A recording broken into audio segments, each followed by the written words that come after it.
Everything is going extremely well. And now, showtime.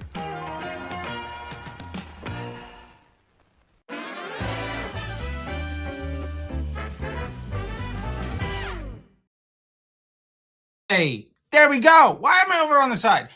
Welcome to the show today. This is going to be a lot of fun. We're going to talk about Q5 today. And for those of you who don't know, Q5 is one of the most profitable parts of the year. It's basically like a second Black Friday, but with AOVs that could easily be double anything you see for the rest of the year. And it's a run that historically is supposed to last for 7 days, but realistically, you can make it work for about 3 or 4 weeks. And if you do it right, you'll make more money in the next 21 days than you will all summer next year. In fact, if you do it right, that won't be true because you'll set yourself up for a lot of success. Anyway, we're going to unpack that today, as well as go through all of your questions. The comment section on YouTube this week was red hot. And of course, we're going to give a bit of an update on Disruptor Academy and Disruptor tools. So with that being said, let's get into it. If you're watching the show today, let me know where you're at. And I just love having so many people here. So I just want to say from me to you, thank you all so much for everything throughout the whole year. It has been incredible. And what you need to know is that Q5 starts next Friday. So let's break down exactly what Q5 is. So Q5 or quarter 5 is this phenomenon that occurs buying behavior. Now, the reason it's really important is really because it's the time of year where more people are willing to spend more money specifically on aspirational purchases for their quality of life than any other time of the year. Think of it like this. For those of you that are not in America, America doesn't really celebrate or have an acknowledgement of Boxing Day, but that's essentially what we're taking advantage of here. Now, with that being said, what this is a opportunity for the day after Christmas. The day after Christmas, when everybody's got all their gifts and people are starting to plan for the next year. There's a week run between the day after Christmas and New Year's. What happens here is a beautiful period where inventory is at one of the highest times of the whole year. More people are on more devices more often for longer times than they are in any other week of the year. So there's more impressions. What that means is CPMs begin to fall fast. It is the fastest decline in CPMs for the whole year. Now, what we're going to see in January and February is the lowest CPMs that we'll see all year long.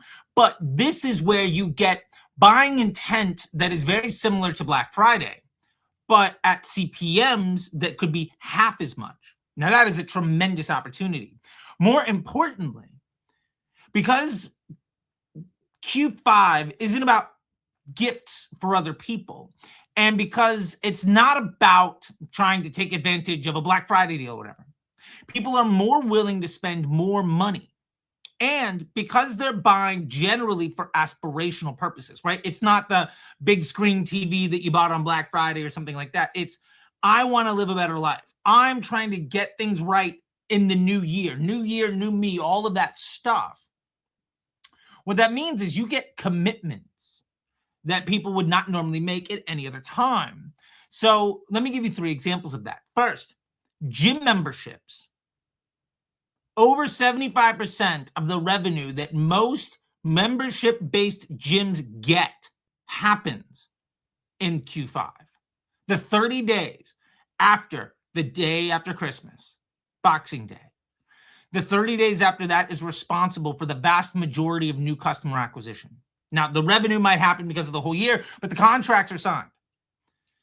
Another example, because everybody wants to get things right in the new year. And so instead of like getting 1 month at the gym, they'll sign up for a year because it's cheaper, right? And you'll see all of those promotions. Another example of that happens especially in apparel and personal goods. It's the time when people are really trying to re-identify themselves and really focus on who they want to be. And so it's a tremendous opportunity for people to where they would normally just buy whatever they need to get through the day or something like that.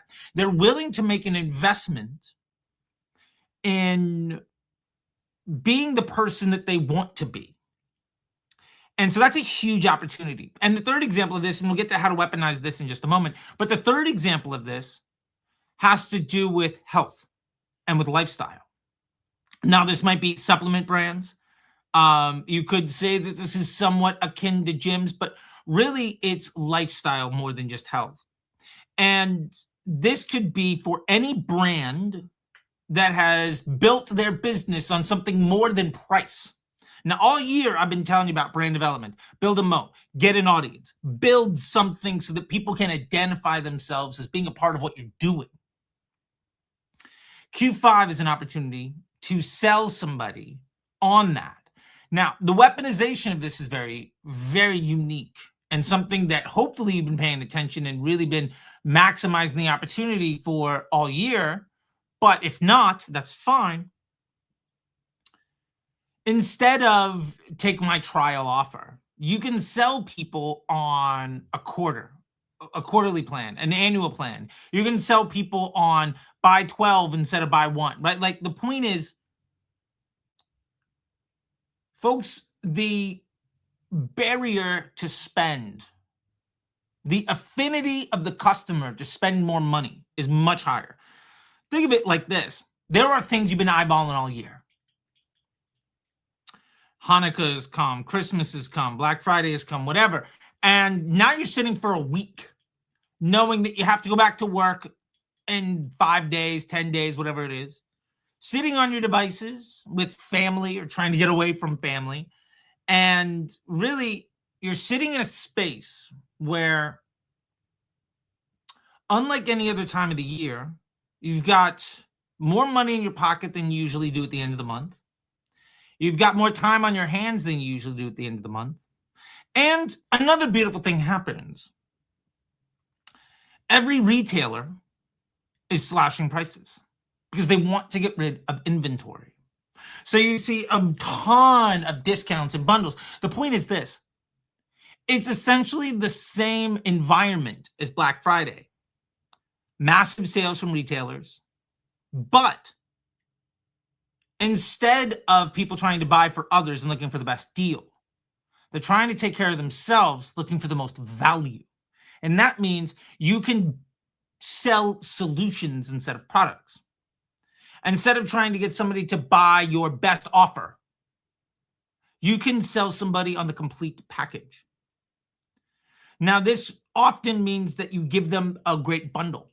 Now, if you've been paying attention to what we said in August and September, around building your best bundles for Black Friday, your rebuttal upsells, but wait, there's more moments, right? Like we've mentioned before, like infomercials, where an infomercial is basically a VSL for a bundle, right?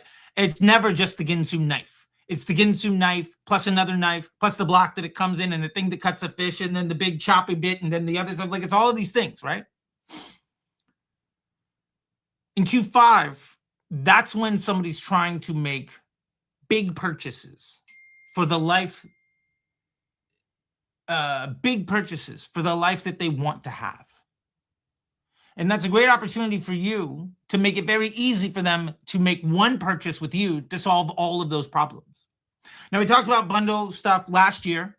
Let me give an example of a brand that we've already done videos on. You can see it through the YouTube channel. I was working with a jewelry brand made by Mary, and we got them from Etsy to a 8-figure Shopify store. Muzzled off to them. What we did for their bundles, now this was for Mother's Day, but same principle holds true. Instead of trying to take their primary offer, which was some hoop earrings or a stamped necklace, what we did was say, instead of trying to be one of the things that you buy to make Mother's Day happen, we're going to put the hoop earrings with the necklace, with the stamped thing, with the stamped medallion, with care package, in a care package, with a gift card, with a personalized letter, and a box with a jewelry cleaner and a kit. And it's a $250 value. We're selling cheap for $125. Now, the beauty of that is, instead of marking down the $60 item to $40, we sold them the $60 item as part of a bundle for $125. And half of that additional value was in a gift card. Now, that gift card incentivizes people to buy again. And the beauty of a gift card, a lot of people are like, oh, I don't want to have money out there, blah, blah, blah. Here's the thing. The gift card, 30% of gift card value goes unclaimed. So if you sell a gift card for 25% off, you've made 5% profit. The other thing, depending on the vertical and niche, gift cards are a great way of acquiring new customers because they don't have to be used by the person that you give it to. And so in this space, with specifically Made by Mary, we saw over 40% of the gift card value that was claimed done by somebody who's not a customer yet. So essentially what happened is that bundle where we doubled the AOV instead of cutting it by 30%, also inspired 60% of the people who took the gift card to essentially double their LTV by buying more things. Because, oh, by the way, bundle buyers are more likely to buy than anybody else, and they're more likely to spend more money when they do. It also dramatically cut customer acquisition costs down because the other 40% of the people that used the card were new customers that we didn't have to pay to acquire. So it meant that customer acquisition cost, for instance, if it was $100, was now only 60. Because 40% of the people that got that gift card gave it to somebody else who then became a new customer. This is how you weaponize offer construction. Now, the beauty of that offer and what you can be doing over the next week is understanding how to take your brand, your product, your service, whatever it is that you're doing, and build a solution for somebody. That offer was building a solution for a husband or a son that wanted to get something for Mother's Day. It's not, well, I want to get this thing from this place and this thing from that place and something else. It was the entire package. I make one purchase, it gets delivered for me with love and care, with an additional opportunity for somebody to take care of themselves above and beyond that. That's a thoughtful effort where what we're really doing is taking a look, and Disruptor tools can show us exactly how to do this analysis, and we'll get to that in a little bit. By the way, if you don't know Disruptor tools, tools.disruptorschool.com. It's my suite of software that you can pick up at any time. It's the kind of things that I've been doing for years. I've now made it something that can get in 20 seconds. What we did is we bundled all of the items that were commonly bought in a customer journey. What are the first 2 or 3 things that people buy that are the most valuable customers? The women that come back and buy from that brand more than 3 times. What are the things they buy in the first 3 purchases? Let's put that in a box and sell it at a discount with a gift card. Now, half the discounted value is just adding the gift card to the overall price. But I hope you understand how this works. Now, if you can put that together for your business, what is the most commonly bought first and second product? Put that together with an additional little item and package it as a bundle to solve a problem instead of sell a product. And you'll get a customer who's 3 to 4 times more likely to come back and buy again. And more importantly, this offer should have an average order value that is greater than the LTV of your average customer. And what's beautiful is that because they're far more likely to come back and buy again, it is extremely common. I would say in the numbers that I've run over the years, it's about 70 to 85% of the time that the LTV of the customer that takes this kind of offer is over 2.5 times that of your normal customer. If your normal LTV is $100, this kind of customer is more likely to spend $250 and $300. They're more likely to come back and buy. They're more likely to spend more money when they do. And they're more likely to bring you other business.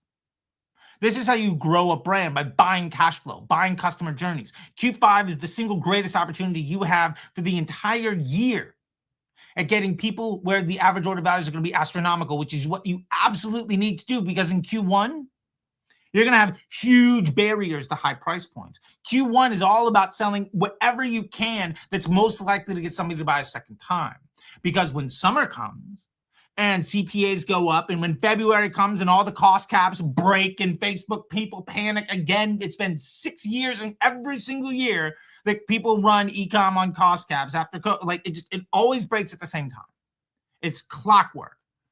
It's Valentine's Day weekend. It's the Super Bowl. It's Valentine's Day. It's for so many different reasons.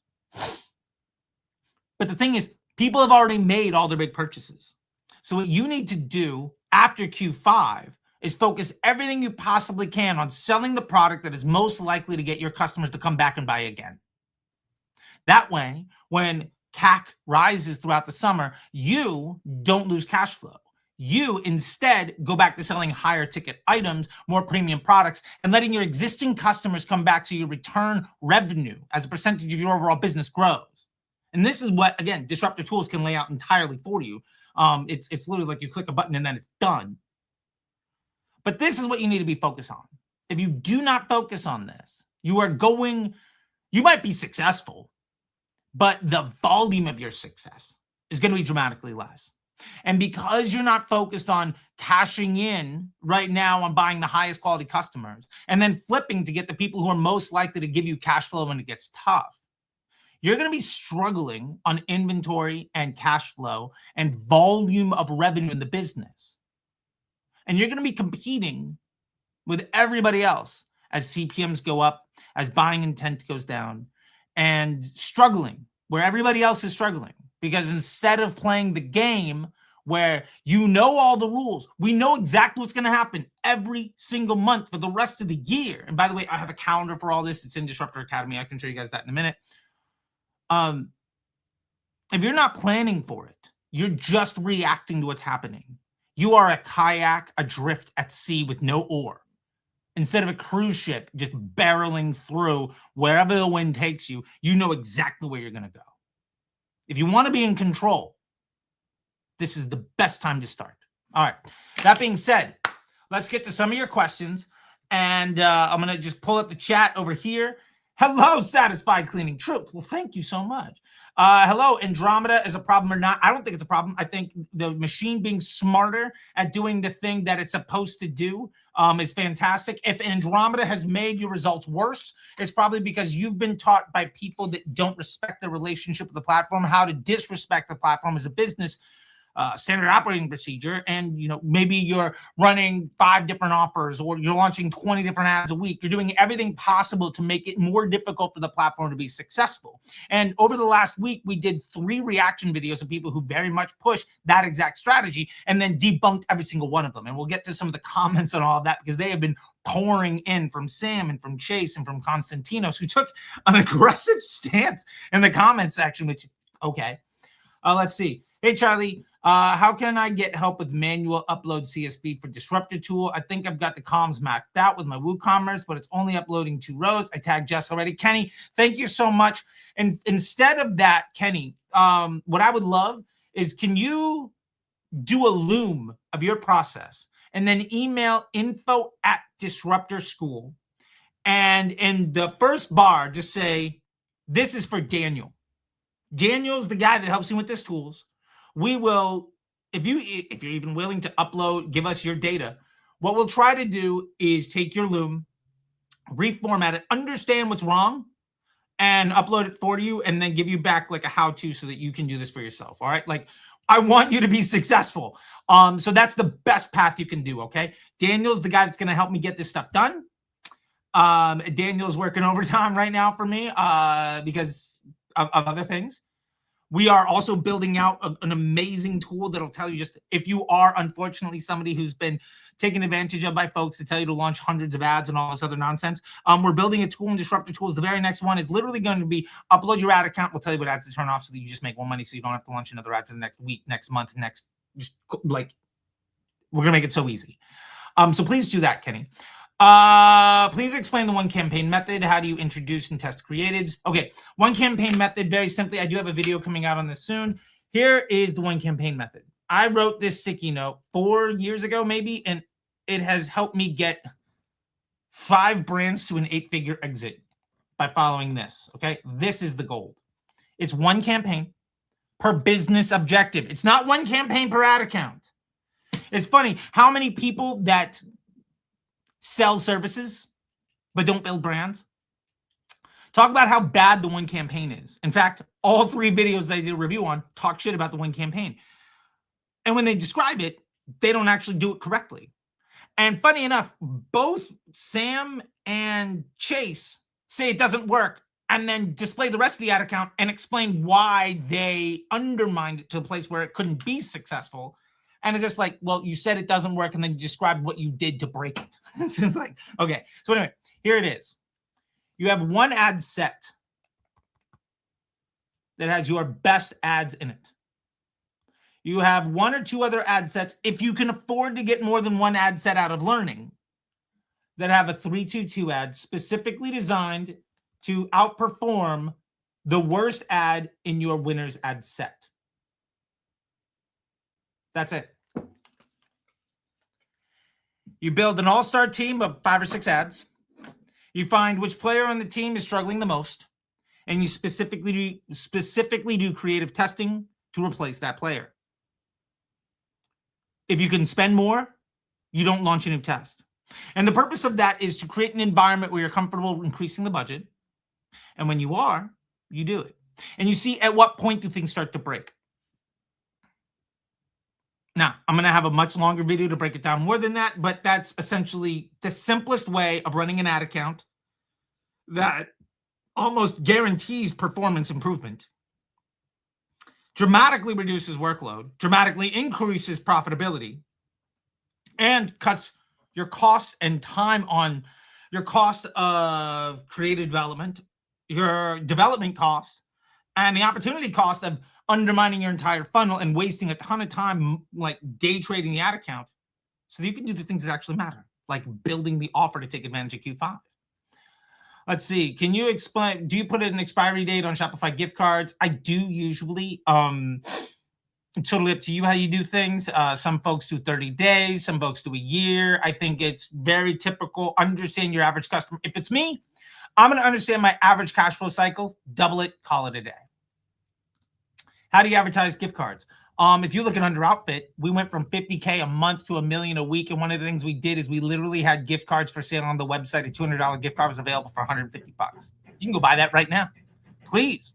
Every time you buy a $200 gift card for $150, I make $10 profit. Done. I'll take it. Because remember, 30% breakage. So, hey Marvin, good to see you, buddy. Thank you. This is a fun sweater. I helped a CBD business. Eventually, we grew and then did an exit with High Tide and went up to Milwaukee and got myself this from the Pabst Blue Ribbon brewery. One campaign method. How do you go about it as an affiliate with info financial product? Same thing. Just exactly what we said. It's you have a control element and then you introduce a variable and then you make it efficient enough to increase your investment. It's the scientific method, and then you stress test when you get a win. You build leverage, you take advantage of it. You have as few moving parts as possible, so you always know it's broken. I don't know how to make it easier than that. That's a couple hours a week, max. What are we doing? Why are we not doing that more often? Okay, you're wonderful. Thank you. Thank you so much. Okay, now, that being said, let's get into Disruptor tools just so I can show you what this looks like. And then we're going to do, get into the comments and questions and everything from YouTube, because it was like hot fire this week. I did a review on one person who very much, I think, took it. They said they didn't take it in the wrong way, but we'll see. So anyway, let's take a look at this. All right, we have 3 things here. Now, I said for you to build a better bundle for Q5, find the product that most commonly gets somebody to buy a second time with the shortest cash flow cycle so that you know exactly what kind of bundle to put together. So let's build a hero offer. I'm going to upload something from one of my stores. Let's use this. I have a women's clothing store. Let's do that. All right, boom. All right. We're going to upload the data. Fantastic. Now, here's all of the information. We're going to go ahead and group all the products so that we get the sizes and color variants. So it's just down to the actual product, not large, small, purple, red. Boom, just one thing. Awesome. Now, unfortunately, we have this free returns and package. In the next update, we're going to maybe get rid of that stuff. But here, take a look at this. Let's do number of first purchases. So we have the most commonly bought products. Obviously, the free returns and package protection is number 1. But here's what really is interesting. What products most commonly get somebody to buy a second time and do so in the shortest amount of time and make us the most money? And what's the second product? Now, we have a lot of options here. We have this blazer, 71 days, AOV is $300. Okay. With this pin necklace, 92 days, AOV $265. If we scroll down, all of a sudden, look at this. 77 days. It's the second fastest money coming back. And the AOV is higher than anything else. The combined AOV from the first and second purchase. Well, if we were to put the cami and the jacket together, we can go into here and see, okay, with the cami, medium, large, XL, okay.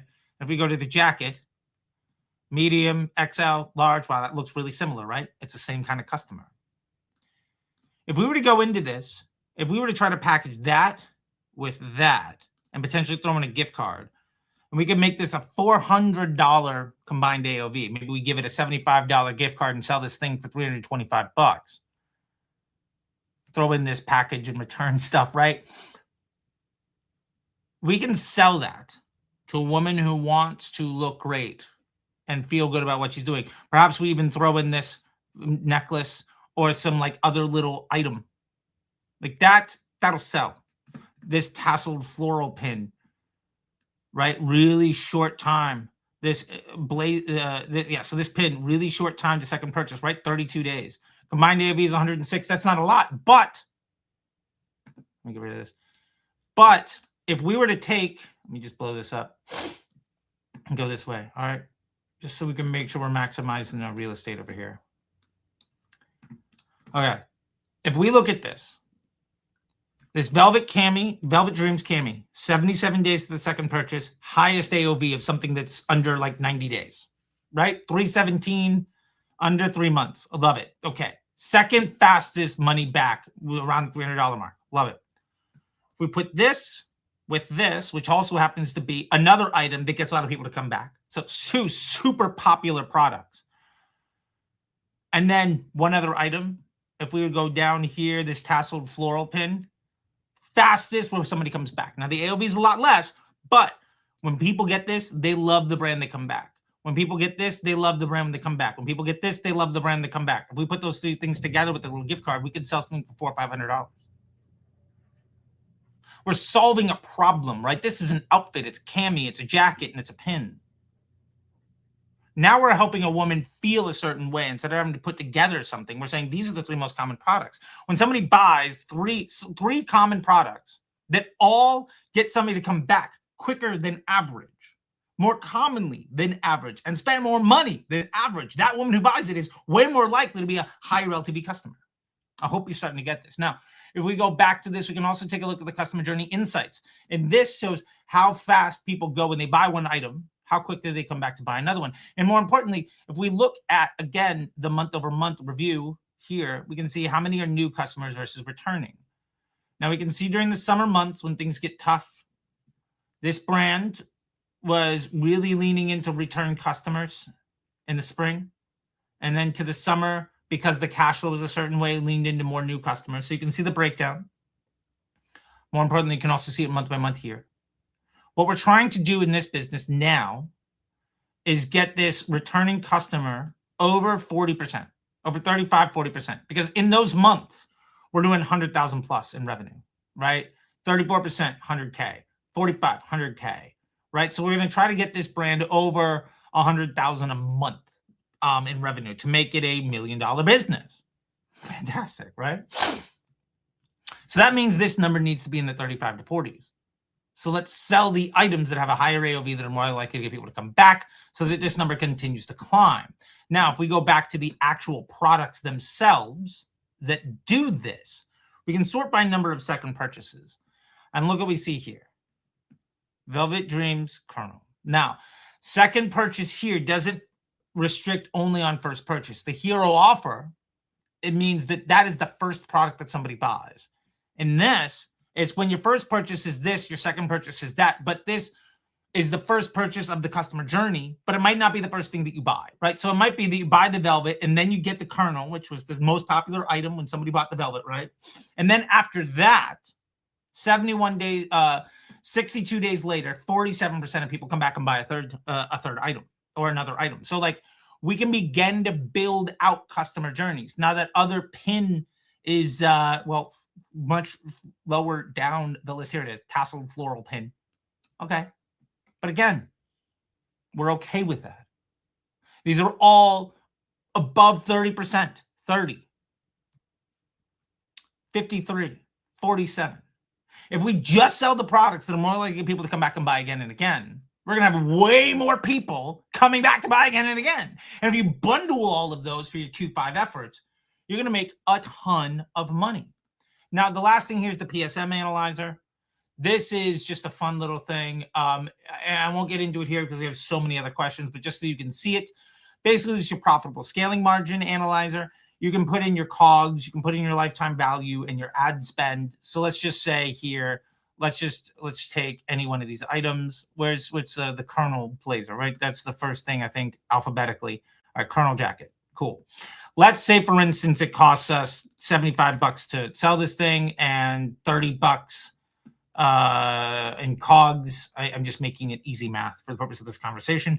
That's a profitable scaling margin of 1.73, meaning for every dollar we spend over the LTV of the customer, we make a 73% profit. Well, let's just start to increase the price of how much we're going to spend. Well, if we increase the spend by 40%, you can see the final CPA rises. If we increase the spend by 40%, we understand that at that point, we're at 1.2. Now we're hitting tight margins. Now we're starting to get to like some issues, right? In this purchase frequency, it has all of our numbers. We know that when somebody buys that product, they're likely to buy 2.23 times, right? So there's an understanding of what's going on. And just so you can see, if we were to grab another product, what was, if we were to go in, let's just grab something else that's got a lot of purchases in here. I did not format this ahead of time, so you can see exactly how I see it. Here's the an embellished blazer. Different purchase frequency, different total customers, different LTV, everything is different, right? So you can see that this is going to let you know how much more you could spend. And in fact, we graph it out. Cheat codes, cheat code city all day long. So anyway, that's Disruptor Tools, tools.disruptorschool.com. Go check it out. Now, let's get into the comments for the week because we got a lot of them. There's a lot of heat coming in. Okay. By the way, all those tools are $39 a pop, or you can get all three of them for $100. Or if you join Disruptor Academy as a VIP member, so instead of we can go to plans. If you join as a VIP member, you get 50% off Disruptor Tools. So you can save 35% by basically making the commitment that I want to have 2026 be my best year ever. So I'm going to save 35% and 50% on Disruptor Tools, which saves you hundreds of dollars already. So you could basically save over, $1,700 plus $1,200. You're getting that's $2,900. And you get it for $1,100, $1,700. So you're saving over $1,000 by doing that. Plus, Disruptor Tools has an annual plan that you can save even more money. I'm just trying to help you be successful and do exactly what I told you to do. Okay. So anyway, we got a lot of questions. Let's get into it. All right, been watching meta ads related videos for months. The algo finally led me here. This campaign breakdown was solid. Learned a lot. Going back to check more videos. Time to sharpen my blade. Love it. This was Sam Paliero saying the one campaign is stupid, and then me basically saying no, it's not, and proving it. Let's see. This is Constantinos, who has like 250,000 subs on YouTube. But I watched the video, and I was more confused watching the video than when I started. Anyway, hey, Charlie, let's say I launch DCT test alongside of control. Out of the 3 ads, one is winning. Transfer that to the control. What do I do with the other 2? I also tested the other 2 in another ad account and performed well. So I was wondering what's the point of the test? I could have put all 3 in the same ad set. No. All right, DCT alongside of control. And out of the 3 ads, one is winning. Transfer that. So in this, by the way, if you're winning, we don't move anything. If you can raise the budget, the test isn't over. And if you tested these 2 in another account and they performed well, Maybe they're not working with the other ad because the other ad is winning and because the customer journey is more than one touch point. So yes, Meta will remember the ad performance of a video static creative no matter what campaign we put into. If you change the headline and primary text, it will change the performance. Hey, Charlie, I have to say that after all the content on Facebook, your videos are straightforward and cool. Thank you. Or cool and straightforward. Appreciate that. I like your style and your vibe, man. Just want to say thank you for the content. P.S. If you have any idea what people can do if they must sell without a pixel, links to Amazon, then please talk about it. Yeah, links to Amazon. I'm actually doing that with a brand that just signed on with me, a supplement business. We're doing, I have a consultancy that I do with some brands. And we are measuring the impact on Amazon revenue when driving to a Shopify store. If you are on Amazon exclusively, I highly recommend that you build a Shopify so that you can start getting customers instead of being a salesperson for, well, $1 million. There's a lot to go with the Amazon. I'll say this. When you run ads on Facebook, even to your own Shopify, you will see a lift in sales on Amazon. When you're running ads anywhere, we have to understand that attribution is bullshit. ROAS is bullshit. It's about incremental lift. Measure the impact on Amazon with the money you spend on Facebook. And if you continue to be profitable, just increase that budget on Facebook. And when you start to break even or struggle with profitability, you've now created a higher volume of demand. You can increase the budget on Amazon because you will have gotten way more efficient and are not taking nearly as much advantage of the opportunity that you have because you turned up the tap, you cranked up the volume of the noise coming in, and you just kind of do that thing back and forth. All right. I really love this type of content. May I ask what the best number of ad sets and ads in a CBO? Thank you so much. Everybody seems to love this, though, except for Constantinos, which is interesting. Again, best number of ad sets and ads in a CBO is depending on how much you can spend. I generally don't have more than 3 ad sets live, and that's only if I can afford to get all of them out of learning. If I can't do that, I will only have 1 ad set. And generally, I don't have more than like 5 ads going. Now, those ads might be 3-2-2 ads, meaning flexible ad creative. 3 creatives, 2 primary text, 2 headlines. Yes, I have a video coming out on that as well. You can join Disruptor Academy and skip the line. We have a great course on that I'll show you here in a moment. And that way, you have as few as moving parts as possible so the machine can be as smart as possible so you can have the most stable result possible so that you get to a place where you understand who the customer is and you can optimize every effort after the click to make it so that you can afford to spend more money on the platform. That's what it's all about. Success with Facebook ads has very little to do with the ad being as efficient as possible because when you're optimizing for return on ad spend, you're optimizing for how much credit for the sales you get, not for the volume of sales you make. That's a very important point. All right. Hey, Charlie, the first time I ever watched a full video, it's an hour and 44 minutes long. Really learned so much. I'm so happy, Mustafa, that you love that. Just media printing field, lost almost everything. Now I'm beginning again. I'm 32. Hey, man, I restarted when I was 29, so you're right along with it. I need start with the first client within 3 months. Here's the number one thing I can do. Go out to everybody you know, say that you'll run ads to them for free. I started doing $10 an hour. Right, I went door to door, just trying to get $10 an hour from barber shops to tattoo shops to like clothing stores, whatever I could do. And now I'm well over 1,000 an hour. I'll put it that way. Okay. I'm not even going to pretend to do this guy. I use an attribution software that pulls in profit data from Shopify, allowing us to create a custom metric for POAS, profit on ad spend, and have it as a column in the ads manager. How would that fit into 4PI analysis? Is that superior to GPT and therefore replace it? No, it's inferior to GPT, and you can cut that software right now. Let me save you some money. You don't need it. Because it's all still built on attribution and whatever else. You don't need that. I could also make another custom columns like profit data, like profit per impression, but I'm not sure if any of that would be improvement over any of the metrics of the 4PI. No, it's not. GPT as an additional metric in your 4PI is all you need. Cut that software. Whatever money you're spending on that software, just join Disruptor Academy and we'll make you way more money than that software ever would. Okay. You're a gangster. Thank you.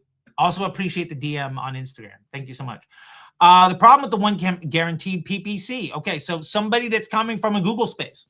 The problem with one campaign method is you can't properly toggle your budget for each of your offers that target different stages of the funnel. Yes, you can, because you don't have more than one offer in the campaign. Done.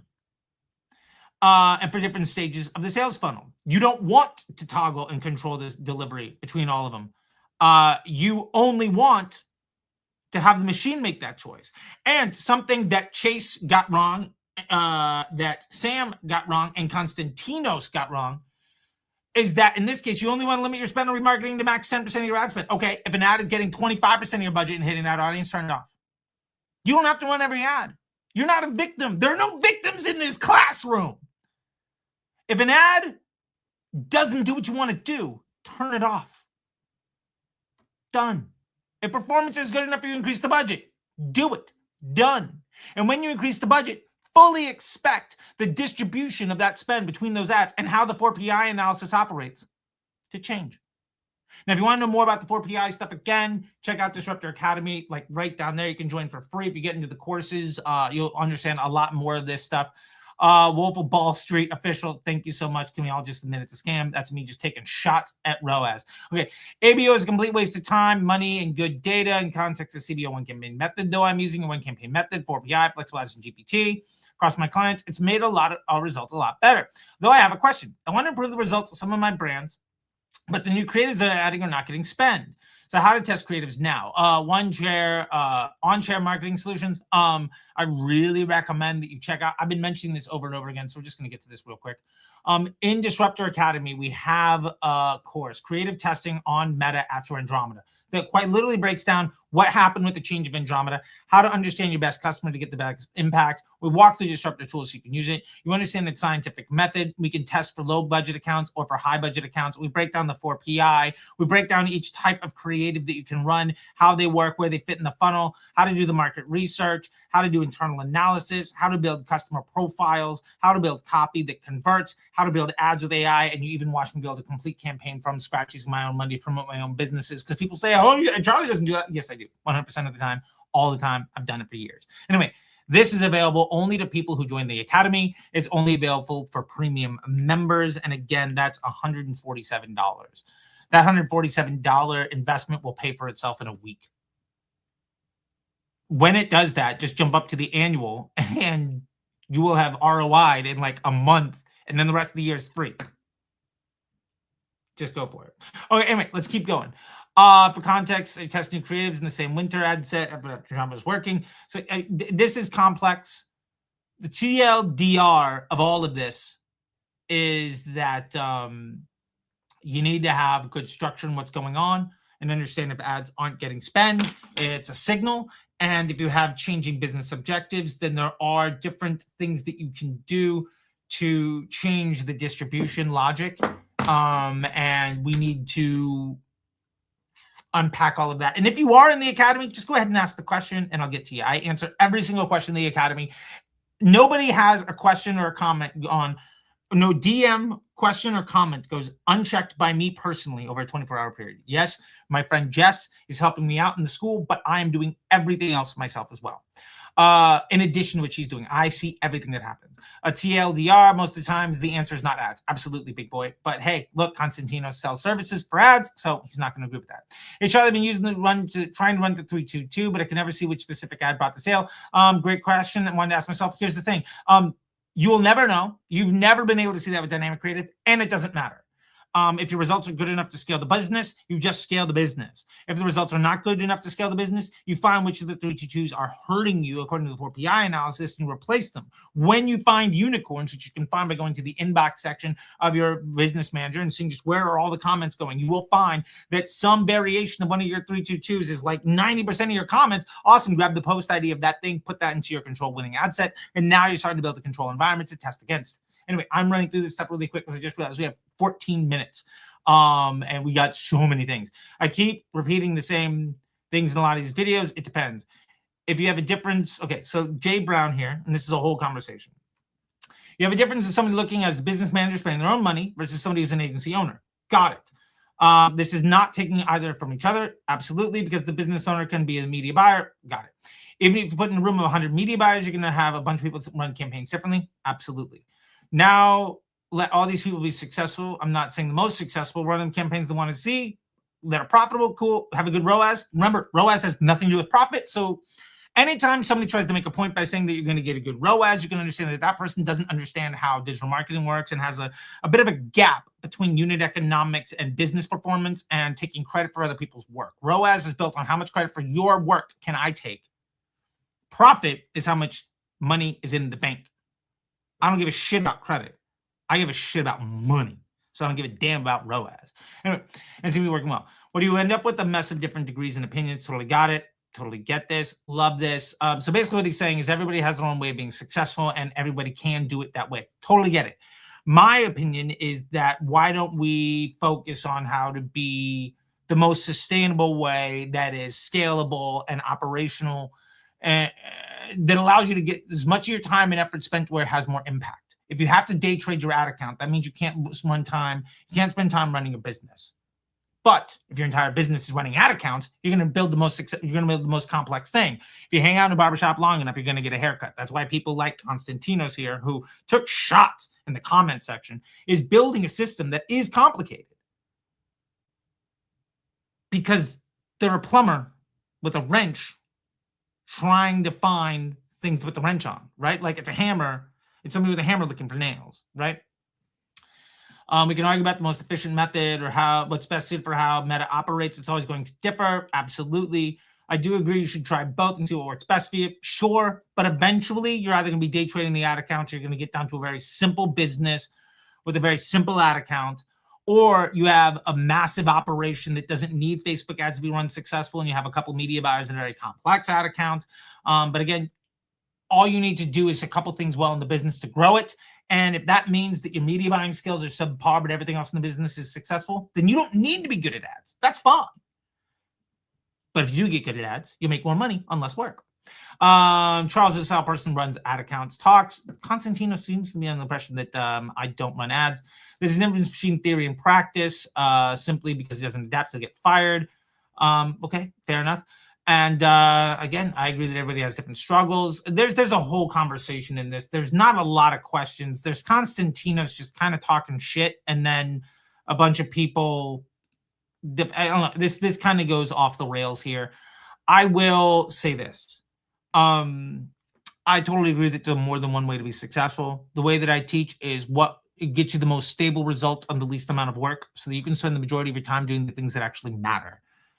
Hitting buttons in the ad account is one of the least impactful things you can do for the growth of your business. And I say that as somebody that has been a part of many exits, that has spent well over $1 billion on the platform, and that doesn't make my money by charging people for how much of my time I spend hitting buttons in their ad account.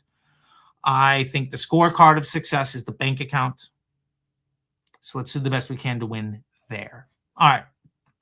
This ROAS breakdown at the beginning was exemplary. Wow, unit economics so important. Well, thank you so much. That's the breakdown of Sam's. One campaign is stupid, so check that out if you want to see it.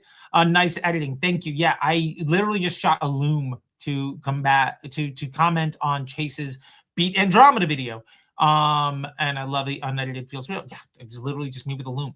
Can we get the breakdown of the 3-2-2 strategy? I don't think we have enough time right now, but simply put, it's 3 creatives, 2 primary text, 2 headlines, all in one concept with the same format across each one. And then you have 1 or 2 of those 3-2-2 ads as the variable in a campaign with a control element that is a single ad set if you're winning ads. And that way the entire test is built specifically as introducing a variable against the control to see if the overall campaign is better or worse because of that. And if the campaign improves or does not improve, what happens to your bank account. And often the campaign can look worse, but you make more money because you're getting volume of scale, economies of scale, rather than efficiencies in the platform. And remember, if you're optimizing for ROAS, you're optimizing for how much credit for the transactions you get, not for the volume of transactions that you get. So let's make more money instead of trying to compete for, does the report look good enough for you to not fire me? What is GPT? That is AOV minus CPA. That is your gross profit per transaction. You can have a ROAS of 5. If you sell something for $2 and it's worth 10, your ROAS is 5. But if I sell something for $50 and it's worth 100, my ROAS is only 2. But instead of making $8 on the sale, I made 50. One of those has a worse ROAS, but it's way better for your bank account. That conversation alone should defeat anybody ever looking at ROAS. Anyway, 23 minutes in, they probably don't know what they're doing anyway. It works even better now than it did before. I agree with you. But hey, not everybody's in a spot right now where they're confidently leveraging machine learning and the science. They're still trying to force their agenda onto Meta, and they're going to be struggling more and more, launching more and more ads, trying more and more tests, trying to do more and more things. They're going to continue to piss into the wind and complain that their legs get all pissy. I don't know. I don't have time for bad analogies. I got 8 minutes. Let's keep going. I beg to disagree when it comes to selling different products to different people. Not everyone is drop shipping. Some of us produce things that sell no matter what. We have an audience in Africa where we're going. The same thing in Europe. Not everybody's selling supplements. We sell car products, and the customer LTV is basically that first order. Here's my thing to you, Pan, as well. If you're selling car products and your customer's LTV is basically that first order, I would improve the business. If somebody only ever buys from you once, your problem isn't how good you are a salesperson for a factory. You are not a business with a customer. Fix the business, and most of these concerns go away. All right. If you produce a product that doesn't sell well and you make a mistake, ads are here to scale, but not stock out. I don't know. Everything. I would love to see you guys have a conversation. And Constantino says, no way, bro. We're not even on the same level. Constantino's just taking shots at me, saying that, I said I would love to have a debate. And he says there is no debate when there can be no winner. I don't think there needs to be a winner when it's competing theories or different ideas for people to learn from each other. I'd be more interesting to choose a video where I show an ad account proving there what I say. All right, Constantinos, challenge accepted. I will do that. He's actually avoiding that combo because his ego is quite big. Okay. You follow Charles and talk about the ego of other people. Okay. I don't want to bring in negativity, but Constantinos has 250,000 people and he's giving advice that, anyway, you guys can check out the comment section and just defend me or attack me. Go for it. I did this video on Constantinos and he did watch up to 8 minutes and 21 seconds, then closed it. And he said, whatever you said is wrong. He didn't even finish the video. Not CPMs rising year over year. I don't think anybody running ads would agree with that. You talk as though we don't manage to spot any problems. Hey man, I don't know. He asked me to review one of his videos where he shows an ad account. I will do that, and I'm sure we'll blow up the comment section again. Hugely informative video. Thank you, Chrissy. I have a question about the one campaign. If I have 3 different products, so those should be 3 different campaigns. Hey, Charlie, sorry, by the way, if you guys join the Academy, I'll be able to just give you full-on written responses to all this. I just want to make sure that everybody that took the time to show some love or comment here gets something. And time is running short. Hey, Charlie, what would you, if a complete beginner, land your first job in media buying? My number one thing here is inform yourself, engage in conversation, and find a community. Whether it's a Facebook group of people trying to learn how to run ads, or you jump onto Twitter. D2C Twitter is a very toxic fucking place, but it's also a great place to get to know people. Just be loud, learn things, put yourself out there. The more you put yourself out there, the more you'll get back. I have a doubt. I'd really appreciate if you clear for me. Ad accounts that you show in the second one. Well, yeah, Constantino says they don't show ad accounts. This is literally me scaling a business with the ad account. There, the ad spend was $96,000 in that ad set. You said everything worked properly, but all the ads, I see are prospecting ads. As you explained, no frequency. Without them, we aren't losing money, are we? Well, here's the thing. No, because Facebook is not the only platform. So because Facebook's not the only platform, we have email, we have organic, we have Google. If we don't need a frequency greater than 1.5, then why should we? And this is a business, again, where I'm showing my ad account, walking through all the steps of how to scale it. And this ad spend in this one ad set alone was $96,000.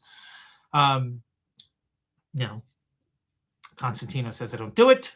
There's evidence of it. Hey, Charlie, we launched a new store, new ad account, first day of testing. We got a sale day 2 or 3. Our CPM, everything is high. Don't know what happened. What the problem is, honestly, wait. You don't have any idea what's going on. I would really focus on your organic while you're trying to wait to see the ads. Just start hammering Instagram content. Start building an audience to sell to. Ultimate guide. It is. Well, thank you. Charlie's coming for all of them. Hey, look, I'm just trying to help people out. Charlie, stop playing dumb. It's painfully obvious that ever since Facebook messing with the code and pushing these algorithm updates, performance has tanked. I absolutely think performance has tanked. I'm not sucking up to Meta. I'm just trying to help you understand that the people like Chase who push an agenda to make you dependent on them are the reason that your things aren't going as well. If you start working with the platform, if you start leveraging the tool in the way the tool was designed to be used, your results won't look nearly as bad. That's my only point. I don't understand why you keep saying Simply running more creatives or increasing creative volume is wrong with Andromeda's. When Meta's own document explicitly says you should run more ads than before, that's not true. Are you basically saying that Meta is wrong about their suggestions and you're right? No. If you're not an engineer that's actually writing the code for the algorithm, you have no way of saying with certainty that can prove you're right. And then Scott says Charley fails to provide any examples. I mean, that's just not true at all. Established YouTubers like Sam P offer real structure and showcase genuine ad accounts, and he did. And then I showed how his ad account and his insights were proper, but his suppositions were incorrect, and how he actually created his own problem. Same thing I did with Chase. But Scott is here constantly just talk shit, which, fair enough, to teach their own. So understand that if you are taking the gospel of the meta engineering team as what you should be doing, I'll say this.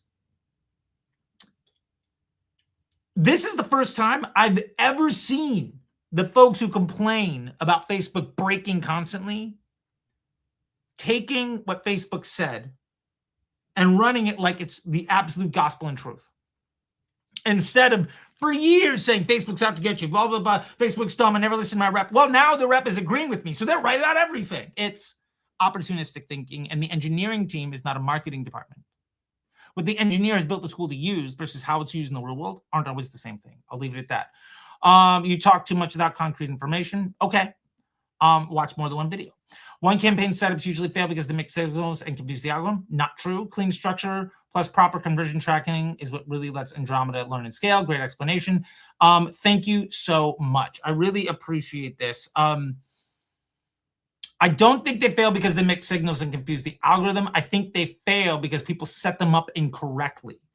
Then the second half here, clean structure plus proper conversion tracking lets Andromeda learn and scale. Absolutely agree with that. So I don't necessarily agree with your supposition, but I absolutely agree with your analysis. So basically, I don't agree on how you view the problem, but I absolutely agree on how you view the solution. And that's what we have. How would I set up new accounts and on older metrics? Join Disruptor Academy. We have literally building an ad account from zero on the creative testing on Meta after Andromeda. Could you please make a detailed video on how to set up one campaign properly? Yes, we're doing that right now inside of the Academy, and we're going to do it step by step. The creative testing on Meta after Andromeda, I quite literally set up the one campaign from scratch, doing all the research every single step of the way, and I show you all of it. Question on Andromeda: multi-country, multi-category brands. Andromeda 1 framework. How would you approach Andromeda 1 for European clothing, where we sell different product categories, different campaigns? I mean, this is for this. I am running catalog ads and then figuring out which product most often gets people to come back by again, and I'm running that as potentially its own campaign. Heart, love it. Meta shot itself in the foot. Most small advertisers leaving. Not true at all. In what case would you recommend running more than one account for business? I wouldn't. Animated statics versus statics, which is better and why? You will find that out in the Academy. You are a member. Check out the Creative Insights section.